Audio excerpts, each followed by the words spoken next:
ಓಂ ಶಾಂತಿ. ತಾರೀಕು 30/5/2024. ಪ್ರಾತಃ ಮುರುಳಿ. ಮಧುರ ಮಕ್ಕಳೇ, ನಿಮಗೆ ಮೊಟ್ಟ ಮೊದಲ ನಿಶ್ಚಯವಿರಬೇಕು, ನಮಗೆ ಓದಿಸುವವರು ಸ್ವಯಂ ಶಾಂತಿಯ ಸಾಗರ, ಸುಖದ ಸಾಗರ ತಂದೆಯಾಗಿದ್ದಾರೆ. ಯಾವುದೇ ಮನುಷ್ಯರು ಯಾರಿಗೂ ಸುಖ ಶಾಂತಿ ಕೊಡಲು ಸಾಧ್ಯವಿಲ್ಲ. ಪ್ರಶ್ನೆ: ಎಲ್ಲದಕ್ಕಿಂತ ಉನ್ನತ ಗುರಿಯು ಯಾವುದಾಗಿದೆ? ಆ ಗುರಿಯನ್ನು ತಲುಪುವ ಪುರುಷಾರ್ಥವೇನು? ಉತ್ತರ: ಒಬ್ಬ ತಂದೆಯ ನೆನಪು ಪಕ್ಕಾ ಆಗಿಬಿಡಬೇಕು. ಬುದ್ಧಿಯು ಮತ್ಯಾರ ಕಡೆಯೂ ಹೋಗಬಾರದು. ಇದೇ ಉನ್ನತ ಗುರಿಯಾಗಿದೆ. ಇದಕ್ಕಾಗಿ ಆತ್ಮಾಭಿಮಾನಿಯಾಗುವ ಪುರುಷಾರ್ಥ ಮಾಡಬೇಕಾಗುತ್ತದೆ. ಯಾವಾಗ ನೀವು ಆತ್ಮಾಭಿಮಾನಿಗಳಾಗುವಿರೋ ಆಗ ವಿಕಾರಿ ವಿಚಾರಗಳು ಸಮಾಪ್ತಿಯಾಗುತ್ತದೆ. ಬುದ್ಧಿಯ ಅಲೆದಾಡುವಿಕೆಯು ನಿಂತು ಹೋಗುತ್ತದೆ. ದೇಹದ ಕಡೆ ದೃಷ್ಟಿಯೂ ಹೋಗಲೇಬಾರದು. ಇದು ಗುರಿಯಾಗಿದೆ. ಇದಕ್ಕಾಗಿ ಆತ್ಮಾಭಿಮಾನಿಗಳಾಗಿ. ಓಂ ಶಾಂತಿ. ಆತ್ಮೀಯ ಮಕ್ಕಳ ಪ್ರತಿ ಆತ್ಮೀಯ ತಂದೆಯು ತಿಳಿಸುತ್ತಾರೆ, ಇವರಿಗೆ ಬ್ರಹ್ಮ ತಂದೆಗೆ ಆತ್ಮಿಕ ತಂದೆ ಎಂದು ಹೇಳುವುದಿಲ್ಲ. ಇಂದಿನ ದಿನವನ್ನು ಸದ್ಗುರುವಾರವೆಂದು ಕರೆಯುತ್ತಾರೆ. ಕೇವಲ ಗುರುವಾರವೆಂದು ಹೇಳುವುದು ತಪ್ಪಾಗಿದೆ. ಇದು ಸದ್ಗುರುವಾರವಾಗಿದೆ. ಗುರುಗಳಂತೂ ಅನೇಕರಿದ್ದಾರೆ, ಸದ್ಗುರು ಒಬ್ಬರೇ ಆಗಿದ್ದಾರೆ.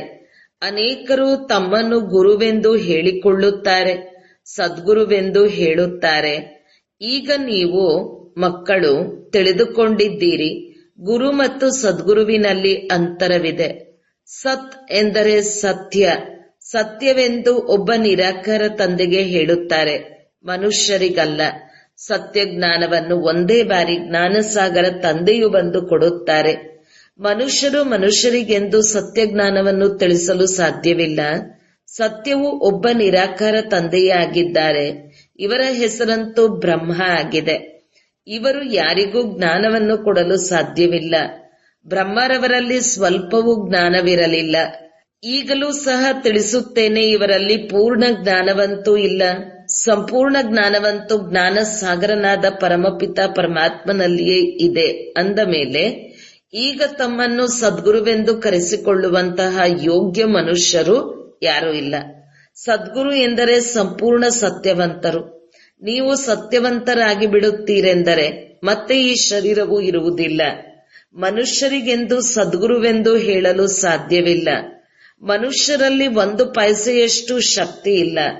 ಈ ಬ್ರಹ್ಮರವರು ಹೇಳುತ್ತಾರೆ, ನಾನು ನಿಮ್ಮ ಹಾಗೆಯೇ ಮನುಷ್ಯನಾಗಿದ್ದೇನೆ. ಇದರಲ್ಲಿ ಶಕ್ತಿಯ ಮಾತು ಬರುವುದಿಲ್ಲ.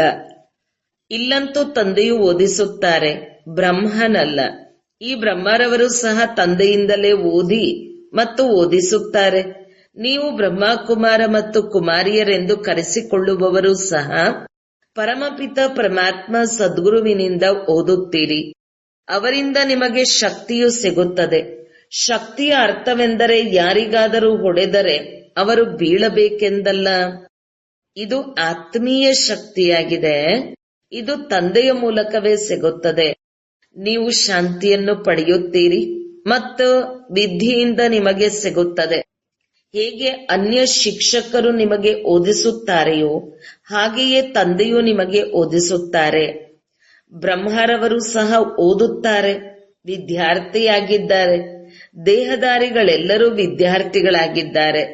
ತಂದೆಗಂತೂ ದೇಹವಿಲ್ಲ, ಅವರು ನಿರಾಕಾರನಾಗಿದ್ದಾರೆ. ಅವರೇ ಬಂದು ಓದಿಸುತ್ತಾರೆ. ಹೇಗೆ ಆ ವಿದ್ಯಾರ್ಥಿಗಳು ಓದುತ್ತಾರೆ ಹಾಗೆಯೇ ನೀವು ಓದುತ್ತೀರಿ. ಇದರಲ್ಲಿ ಪರಿಶ್ರಮದ ಮಾತಿಲ್ಲ. ಯಾವಾಗಲೂ ಓದುವ ಸಮಯದಲ್ಲಿ ಬ್ರಹ್ಮಚರ್ಯದಲ್ಲಿರುತ್ತಾರೆ. ಬ್ರಹ್ಮಚರ್ಯದಲ್ಲಿ ಓದಿ ಪೂರ್ಣ ಮಾಡಿದ ನಂತರ ವಿಕಾರದಲ್ಲಿ ಬೀಳುತ್ತಾರೆ. ಮನುಷ್ಯರಂತೂ ಮನುಷ್ಯರಾಗಿಯೇ ಕಾಣಿಸುತ್ತಾರೆ. ಇವರು ಇಂತಹ ವ್ಯಕ್ತಿ, ಇವರು LLB ಆಗಿದ್ದಾರೆ, ಇವರು ಇಂತಹ ಆಫೀಸರ್ ಆಗಿದ್ದಾರೆಂದು ಹೇಳುತ್ತಾರೆ. ವಿದ್ಯೆಯ ಆಧಾರದ ಮೇಲೆ ಬಿರುದು ಸಿಗುತ್ತದೆ, ಆದರೆ ಮುಖವಂತೂ ಅದೇ ಇರುತ್ತದೆ. ಈ ಶಾರೀರಿಕ ವಿದ್ಯೆಯಂತೂ ನೀವು ತಿಳಿದುಕೊಂಡಿದ್ದೀರಿ. ಸಾಧು ಸಂತ ಮೊದಲಾದವರು ಯಾರು ಶಾಸ್ತ್ರಗಳನ್ನು ಓದುತ್ತಾರೆಯೋ ಅದರಲ್ಲಿ ಯಾವುದೇ ದೊಡ್ಡಸ್ತಿಕೆ ಇಲ್ಲ. ಅದರಿಂದ ಯಾರಿಗೂ ಶಾಂತಿಯಂತೂ ಸಿಗಲು ಸಾಧ್ಯವಿಲ್ಲ. ಶಾಂತಿಗಾಗಿ ಅಲೆದಾಡುತ್ತಾರೆ. ಕಾಡಿನಲ್ಲಿ ಒಂದು ವೇಳೆ ಶಾಂತಿ ಇದ್ದಿದ್ದರೆ ಮತ್ತೆ ಏಕೆ ಹಿಂತಿರುಗಿ ಬರುತ್ತಾರೆ? ಮುಕ್ತಿಯನ್ನಂತೂ ಯಾರು ಪಡೆಯುವುದಿಲ್ಲ. ಯಾರೆಲ್ಲ ಒಳ್ಳೊಳ್ಳೆಯ ಪ್ರಸಿದ್ಧ ರಾಮಕೃಷ್ಣ ಪರಮಹಂಸ ಮೊದಲಾದವರೆಲ್ಲರೂ ಇದ್ದು ಹೋಗಿದ್ದಾರೆಯೋ ಅವರೆಲ್ಲರೂ ಪುನರ್ಜನ್ಮವನ್ನು ಪಡೆದುಕೊಳ್ಳುತ್ತಾ ಕೆಳಗೆ ಬಂದಿದ್ದಾರೆ. ಮುಕ್ತಿ ಜೀವನ್ಮುಕ್ತಿಯನ್ನು ಯಾರೂ ಪಡೆಯುವುದಿಲ್ಲ. ತಮೋ ಪ್ರಧಾನರಾಗಲೇಬೇಕು. ಏನೂ ಕಂಡುಬರುವುದಿಲ್ಲ. ಯಾರನ್ನಾದರೂ ಕೇಳಿ, ನಿಮಗೆ ಗುರುವಿನಿಂದ ಏನು ಸಿಗುತ್ತದೆ? ಅದಕ್ಕೆ ಅವರು ಶಾಂತಿ ಸಿಗುತ್ತದೆ ಎಂದು ಹೇಳುತ್ತಾರೆ. ಆದರೆ ಸಿಗುವುದೇನೂ ಇಲ್ಲ. ಶಾಂತಿಯ ಅರ್ಥವನ್ನೇ ತಿಳಿದುಕೊಂಡಿಲ್ಲ. ಈಗ ನೀವು ಮಕ್ಕಳು ತಿಳಿದುಕೊಂಡಿದ್ದೀರಿ. ತಂದೆಯೂ ಜ್ಞಾನ ಸಾಗರನಾಗಿದ್ದಾರೆ. ಮತ್ಯಾವುದೇ ಸಾಧು, ಸಂತ, ಗುರು ಮೊದಲಾದವರು ಶಾಂತಿಯ ಸಾಗರನಾಗಲು ಸಾಧ್ಯವಿಲ್ಲ. ಮನುಷ್ಯರು ಯಾರಿಗೂ ಸತ್ಯ ಶಾಂತಿಯನ್ನು ಕೊಡಲು ಸಾಧ್ಯವಿಲ್ಲ. ನೀವು ಮಕ್ಕಳು ಮೊಟ್ಟ ಮೊದಲು ನಿಶ್ಚಯ ಮಾಡಿಕೊಳ್ಳಬೇಕು. ಶಾಂತಿಯ ಸಾಗರ ಒಬ್ಬ ತಂದೆಯಾಗಿದ್ದಾರೆ. ಅವರೇ ನಮಗೆ ಓದಿಸುತ್ತಾರೆ. ಸೃಷ್ಟಿ ಚಕ್ರವು ಹೇಗೆ ಸುತ್ತುತ್ತದೆ ಎಂಬುದನ್ನು ನಮಗೆ ತಿಳಿಸಿದ್ದಾರೆ. ಮನುಷ್ಯರು ಮನುಷ್ಯರಿಗೆಂದು ಸುಖ ಶಾಂತಿ ಕೊಡಲು ಸಾಧ್ಯವಿಲ್ಲ. ಇವರು ತಂದೆಯ ರಥವಾಗಿದ್ದಾರೆ. ನಿಮ್ಮ ತರಹ ವಿದ್ಯಾರ್ಥಿಯೇ ಆಗಿದ್ದಾರೆ. ಈ ಬ್ರಹ್ಮರವರು ಸಹ ಗೃಹಸ್ಥ ವ್ಯವಹಾರದಲ್ಲಿ ಇರುವವರಾಗಿದ್ದರು. ಕೇವಲ ತಂದೆಗೆ ತಮ್ಮ ರಥವನ್ನು ಲೋನ್ ಆಗಿ ಕೊಟ್ಟಿದ್ದಾರೆ. ಅದು ವಾನಪ್ರಸ್ಥ ಸ್ಥಿತಿಯಲ್ಲಿ. ನಿಮಗೆ ತಿಳಿಸಿಕೊಡುವವರು ತಂದೆಯೊಬ್ಬರೇ ಆಗಿದ್ದಾರೆ. ಅವರು ತಿಳಿಸುತ್ತಾರೆ, ಮಕ್ಕಳೇ, ಎಲ್ಲರೂ ನಿರ್ವಿಕಾರಿಗಳಾಗಬೇಕು. ಯಾರು ಆಗಲು ಸಾಧ್ಯವಿಲ್ಲವೋ ಅವರು ಅನೇಕ ಪ್ರಕಾರದ ಮಾತುಗಳನ್ನಾಡುತ್ತಾರೆ, ನಿಂದನೆಯನ್ನು ಮಾಡುತ್ತಾರೆ. ಮತ್ತು ನಮ್ಮ ಜನ್ಮ ಜನ್ಮಾಂತರದ ಭೋಜನ ಯಾವುದು? ತಂದೆಯ ಆಸ್ತಿ. ಭೋಜನ ಸಿಕ್ಕಿದೆಯೋ ಅದನ್ನೇ ಬಿಡಿಸುತ್ತಾರೆಂದು ತಿಳಿಯುತ್ತಾರೆ. ಈಗ ಬಿಡಿಸುತ್ತಾರೆಂದರೆ ಅವರು ಬೇಹದ್ದಿನ ತಂದೆಯಲ್ಲವೇ? ಇವರನ್ನು, ಬ್ರಹ್ಮರವರನ್ನು ಸಹ ಅವರೇ ಬಿಡಿಸಿದರು. ಮಕ್ಕಳನ್ನು ಅದರಿಂದ ಪಾರು ಮಾಡುವ ಪ್ರಯತ್ನ ಮಾಡಿದರು. ಯಾರು ಹೊರಗೆ ಬಂದರು ಅವರನ್ನು ಅದರಿಂದ ಹೊರಗೆ ಹಾಕಿದರು. ಈಗ ನಿಮಗೆ ಬುದ್ಧಿಯಲ್ಲಿದೆ. ಈಗ ನಮಗೆ ಓದಿಸುವವರು ಯಾವುದೇ ಮನುಷ್ಯರಲ್ಲ. ಸರ್ವಶಕ್ತಿವಂತನೆಂದು ಒಬ್ಬ ನಿರಾಕಾರ ತಂದೆಗೆ ಹೇಳಲಾಗುತ್ತದೆ. ಮತ್ಯಾರಿಗೂ ಹೇಳಲಾಗುವುದಿಲ್ಲ. ಅವರೇ ನಿಮಗೆ ಜ್ಞಾನವನ್ನು ಕೊಡುತ್ತಾರೆ, ತಿಳಿಸುತ್ತಾರೆ. ಈ ವಿಕಾರವು ಎಲ್ಲದಕ್ಕಿಂತ ದೊಡ್ಡ ಶತ್ರುವಾಗಿದೆ. ಇದನ್ನು ಬಿಡಿ. ಮತ್ತೆ ಯಾರು ಇದನ್ನು ಬಿಡುವುದಿಲ್ಲವೋ ಅವರು ಎಷ್ಟು ಜಗಳ ಮಾಡುತ್ತಾರೆ. ಮಾತೆಯರು ಸಹ ಕೆಲವರು ಇಂತಹವರಿರುತ್ತಾರೆ. ಅವರು ವಿಕಾರಕ್ಕಾಗಿ ಬಹಳ ಹೊಡೆದಾಡುತ್ತಾರೆ. ಈಗ ನೀವು ಸಂಗಮಯುಗದಲ್ಲಿದ್ದೀರಿ. ಇದು ಪುರುಷೋತ್ತಮ ಸಂಗಮಯುಗವಾಗಿದೆ ಎಂದು ಯಾರೂ ತಿಳಿದುಕೊಂಡಿಲ್ಲ.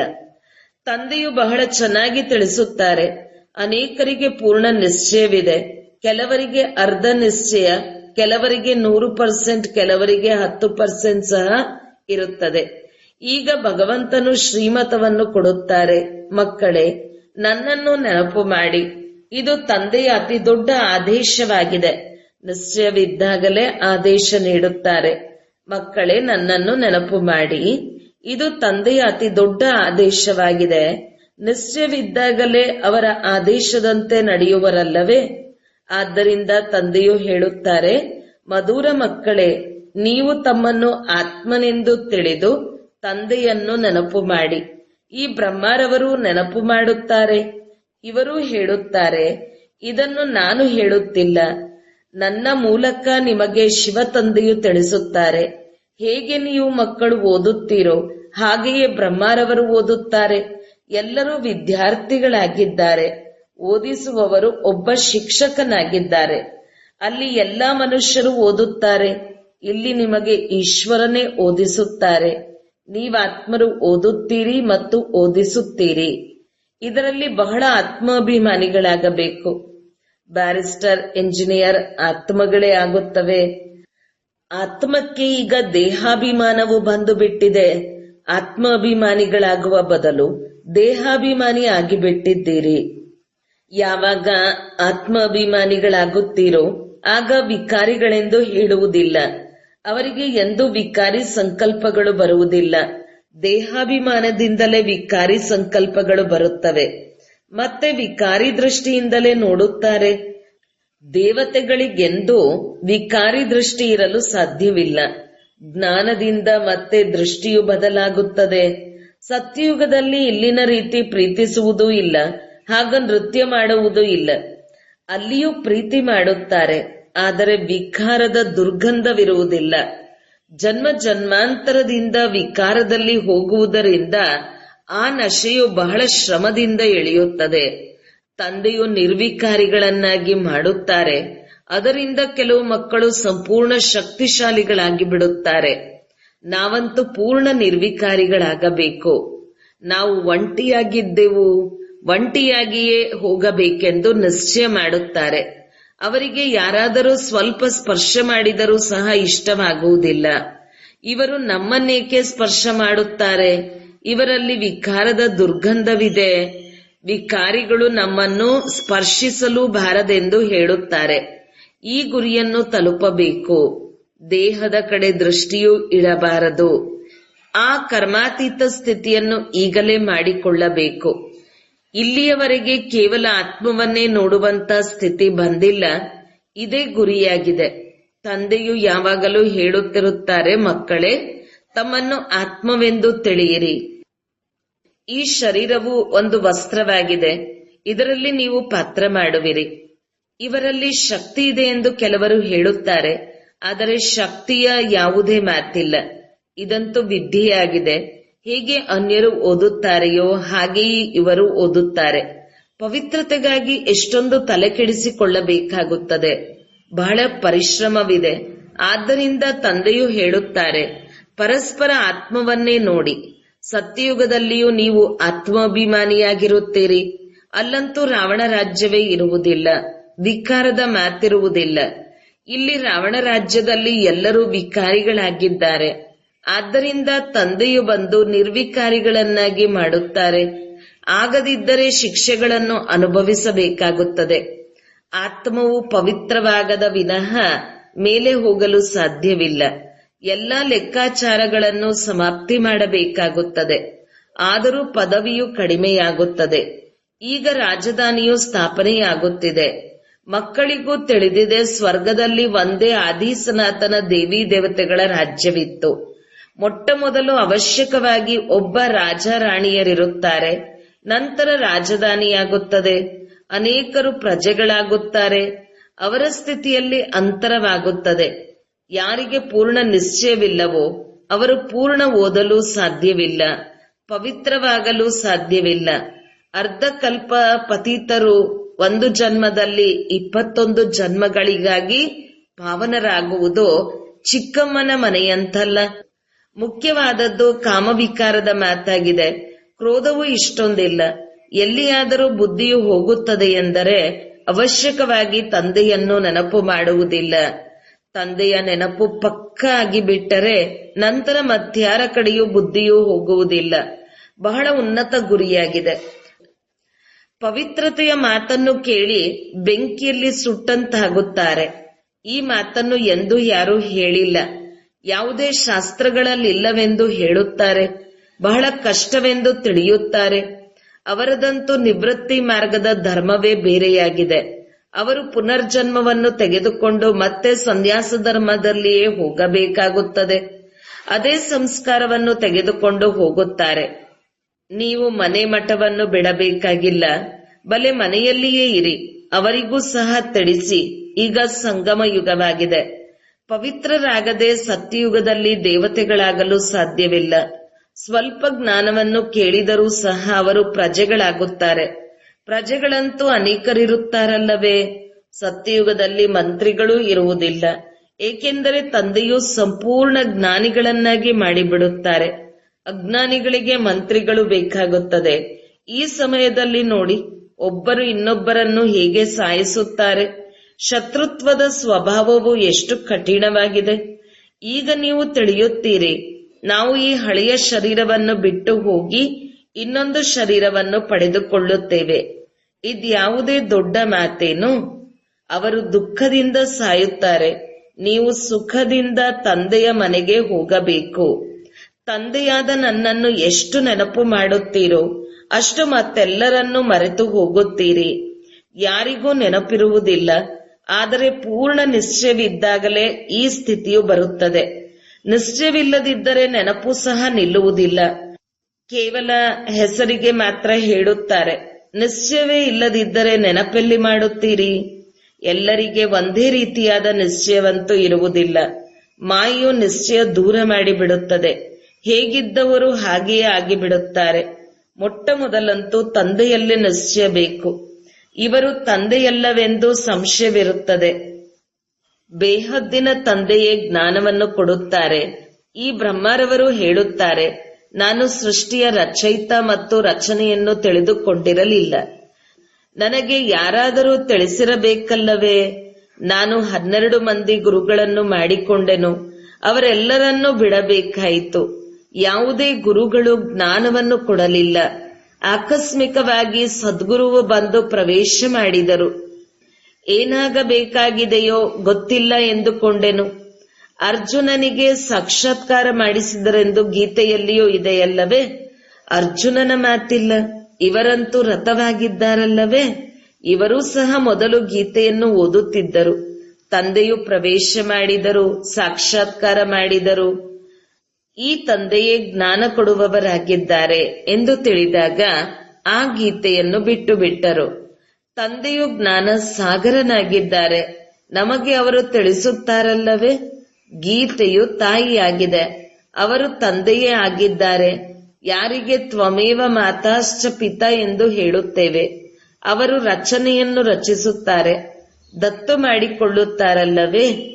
ಈ ಬ್ರಹ್ಮರವರು ನಿಮ್ಮ ಹಾಗೆಯೇ ಇದ್ದಾರೆ. ತಂದೆಯು ತಿಳಿಸುತ್ತಾರೆ, ಯಾವಾಗ ಇವರ ವಾನಪ್ರಸ್ಥ ಸ್ಥಿತಿಯಾಗುವುದೋ ಆಗ ನಾನು ಇವರಲ್ಲಿ ಪ್ರವೇಶ ಮಾಡುತ್ತೇನೆ. ಕುಮಾರಿಯರಂತೂ ಪವಿತ್ರವಾಗಿರುತ್ತಾರೆ. ಅವರಿಗಾಗಿ ಬಹಳ ಸಹಜವಾಗುತ್ತದೆ. ವಿವಾಹದ ನಂತರ ಸಂಬಂಧವು ಎಷ್ಟೊಂದು ವೃದ್ಧಿಯಾಗುತ್ತದೆ. ಆದ್ದರಿಂದ ದೇಹಿ ಅಭಿಮಾನಿಯಾಗುವುದರಲ್ಲಿ ಶ್ರಮವಾಗುತ್ತದೆ. ವಾಸ್ತವದಲ್ಲಿ ಆತ್ಮವು ಶರೀರದಿಂದ ಭಿನ್ನವಾಗಿದೆ. ಆದರೆ ಅರ್ಧಕಲ್ಪ ದೇಹಾಭಿಮಾನಿಯಾಗಿದ್ದೀರಿ. ತಂದೆಯು ಬಂದು ಅಂತಿಮ ಜನ್ಮದಲ್ಲಿ ದೇಹಿ ಅಭಿಮಾನಿಯನ್ನಾಗಿ ಮಾಡುತ್ತಾರೆಂದರೆ ಇದರಲ್ಲಿ ಕಷ್ಟವೆನಿಸುತ್ತದೆ. ಪುರುಷಾರ್ಥ ಮಾಡುತ್ತಾ ಮಾಡುತ್ತಾ ಕೆಲವರೇ ತೇರ್ಗಡೆಯಾಗುತ್ತಾರೆ. ಅಷ್ಟರತ್ನಗಳೇ ತೇರ್ಗಡೆಯಾಗುತ್ತಾರೆ. ತಮ್ಮೊಂದಿಗೆ ಕೇಳಿಕೊಳ್ಳಿ, ನಮ್ಮ ಬುದ್ಧಿಯೋಗವು ಸ್ಪಷ್ಟವಾಗಿದೆಯೇ? ಒಬ್ಬ ತಂದೆಯ ಹೊರತು ಮತ್ಯಾರು ನೆನಪಿಗೆ ಬರುವುದಿಲ್ಲವೇ? ಆ ಸ್ಥಿತಿಯು ಅಂತಿಮದಲ್ಲಾಗುವುದು. ಆತ್ಮಾಭಿಮಾನಿಯಾಗುವುದರಲ್ಲಿ ಬಹಳ ಶ್ರಮವಿದೆ. ಒಳ್ಳೆಯದು, ಮಧುರಾತಿ ಮಧುರ ಅಗಲಿ ಮರಳಿ ಸಿಕ್ಕಿರುವಂತ ಮಕ್ಕಳಿಗೆ ಪ್ರೀತಿಯ ಮಾತಪಿತ ಬಾಬ್ದಾದರವರ ನೆನಪು, ಪ್ರೀತಿ ಹಾಗೂ ಸುಪ್ರಭಾತ. ಆತ್ಮೀಯ ಮಕ್ಕಳಿಗೆ ಆತ್ಮೀಯ ತಂದೆಯ ನಮಸ್ತೆ. ಧಾರಣೆಗಾಗಿ ಮುಖ್ಯ ಸಾರ 1. ಜ್ಞಾನದಿಂದ ತಮ್ಮ ದೃಷ್ಟಿಯನ್ನು ಪರಿವರ್ತನೆ ಮಾಡಿಕೊಳ್ಳಬೇಕು. ಆತ್ಮ ಅಭಿಮಾನಿಯಾಗಿ ವಿಕಾರಿ ಸಂಕಲ್ಪಗಳನ್ನು ಸಮಾಪ್ತಿ ಮಾಡಿಕೊಳ್ಳಬೇಕು. ಯಾವುದೇ ವಿಕಾರದ ದುರ್ವಾಸನೆ ಇರಬಾರದು. ದೇಹದ ಕಡೆ ದೃಷ್ಟಿಯೂ ಹೋಗಲೇಬಾರದು. 2. ಬೇಹದ್ದಿನ ತಂದೆಯೇ ನಮಗೆ ಓದಿಸುತ್ತಿದ್ದಾರೆ. ಇದು ಪಕ್ಕಾ ನಿಶ್ಚಯವಿರಲಿ. ಆಗ ನೆನಪು ಶಕ್ತಿಶಾಲಿಯಾಗಿರುವುದು. ಗಮನವಿರಲಿ, ಮಾಯೆಯು ನಿಶ್ಚಯದಿಂದ ಸ್ವಲ್ಪವೂ ಅಲುಗಾಡಿಸುವಂತಾಗಬಾರದು. ವರದಾನ: ಸೇವಾ ಭಾವದಿಂದ ಸೇವೆ ಮಾಡುತ್ತಾ ಮುಂದುವರಿಯುವ ಮತ್ತು ಮುಂದುವರೆಸುವ ನಿರ್ವಿಘ್ನ ಸೇವಾಧಾರಿ ಭವ. ಸೇವಾಭಾವ ಸಫಲತೆಯನ್ನು ತರಿಸುತ್ತದೆ. ಸೇವೆಯಲ್ಲಿ ಒಂದು ವೇಳೆ ಅಹಂಭಾವ ಬಂದಿದ್ದೇ ಆದರೆ ಅದಕ್ಕೆ ಸೇವಾಭಾವ ಎಂದು ಹೇಳಲಾಗುವುದಿಲ್ಲ. ಯಾವುದೇ ಸೇವೆಯಲ್ಲಿ ಒಂದು ವೇಳೆ ಅಹಂಭಾವ ಮಿಕ್ಸ್ ಆದರೆ ಅದರಿಂದ ಪರಿಶ್ರಮವೂ ಸಹ ಹೆಚ್ಚು, ಸಮಯವೂ ಸಹ ಹೆಚ್ಚು ಹಿಡಿಸುತ್ತದೆ ಮತ್ತು ಸ್ವಯಂ ಸಂತುಷ್ಟರೂ ಸಹ ಆಗುವುದಿಲ್ಲ. ಸೇವಾಭಾವವುಳ್ಳ ಮಕ್ಕಳು ಸ್ವಯಂ ಸಹ ಮುಂದುವರಿಯುತ್ತಾರೆ ಮತ್ತು ಬೇರೆಯವರನ್ನು ಸಹ ಮುಂದುವರಿಸುತ್ತಾರೆ. ಅವರು ಸದಾ ಹಾರುವ ಕಲೆಯ ಅನುಭವ ಮಾಡುತ್ತಾರೆ. ಅವರ ಉಮಂಗ ಉತ್ಸಾಹ ಸ್ವಯಂ ಅನ್ನು ನಿರ್ವಿಘ್ನ ಮಾಡಿಸುತ್ತದೆ ಮತ್ತು ಅನ್ಯರ ಕಲ್ಯಾಣ ಮಾಡುತ್ತದೆ. ಸ್ಲೋಗನ್: ಜ್ಞಾನೀತು ಆತ್ಮ ಅವರೇ ಆಗಿದ್ದಾರೆ. ಯಾರು ಸೂಕ್ಷ್ಮ ಮತ್ತು ಆಕರ್ಷಣೆ ಮಾಡುವಂತಹ ದಾರದಿಂದಲೂ ಸಹ ಮುಕ್ತರಾಗಿರುತ್ತಾರೆ. ಓಂ ಶಾಂತಿ.